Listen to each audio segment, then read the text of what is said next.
ഹംസയാണ്. നമ്മൾ engine overhauling കഴിഞ്ഞ്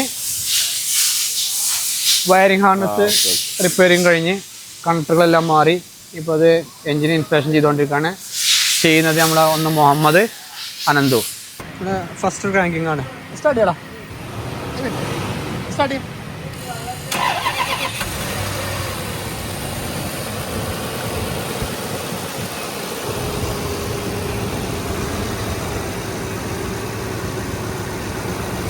സംഭവം നമ്മൾ എൻജിനൊക്കെ കയറി സെറ്റായി ക്രാങ്ക് ചെയ്ത് സ്റ്റാർട്ട് ചെയ്ത് 3 ദിവസമായിട്ട് റണ്ണിങ്ങിലാണ്.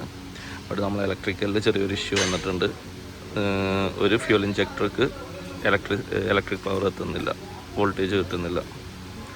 അപ്പോൾ അതിൻ്റെ ഇൻസ്പെക്ഷനിലാണ്, ഡീറ്റെയിൽ ആയിട്ട് ഇൻസ്പെക്ട് ചെയ്തുകൊണ്ടിരിക്കുകയാണ്. ഹംസൊക്കെ ഇവിടെ മാഗ്നിഫൈങ് ഗ്ലാസ് ഒക്കെ വെച്ചിട്ടൊക്കെയാണ് നോക്കുന്നത്. അത്രയും മൈന്യൂട്ട് പിന്നൻസാണ് ECU കപ്ലറിന്. അതിൻ്റെ വോൾട്ടേജും കണ്ടിന്യൂറ്റി എല്ലാം ചെക്ക് ചെയ്തുകൊണ്ടിരിക്കുകയാണ്.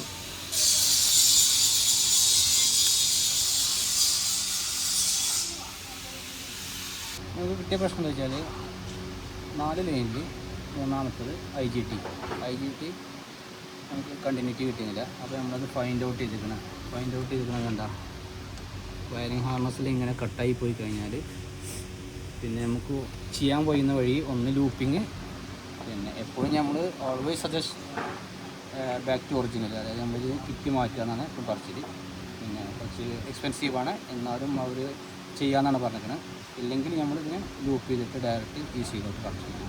അപ്പോൾ നമ്മളിത് കൺഫേം ചെയ്യാനും വേണ്ടിയിട്ട് ചെക്ക് ചെയ്യാനും വേണ്ടി ഇതിനെ ലൂപ്പ് ചെയ്യുന്നുണ്ട്. ഫൈനലി അൽഹംദുലില്ലാ ഇന്നത്തെ ഡേറ്റ് 30 അല്ലേ, സെപ്റ്റംബർ 30 രാത്രി 9:30 വണ്ടി ഇതാ ഇറങ്ങാണ്. ഇൻഷാ അല്ലാഹ് ഹോപ്പ് ഫോർ ദ ബെസ്റ്റ്.